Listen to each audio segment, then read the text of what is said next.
Hi everyone, welcome back. So in this video, I'm gonna share with you how you can change the candle colors in Exness. So just follow me and follow the steps. It's so easy and simple. So first of all, open your Exness account. And as you can see here, these are our candles.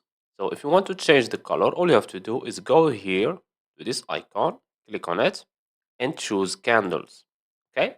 Now, as you can see, we have here the red color for short candles and we have blue color for long candles. So let's say you want to change also these colors. So all you have to do is right click, click on setting, and here we have body, borders, and the wick.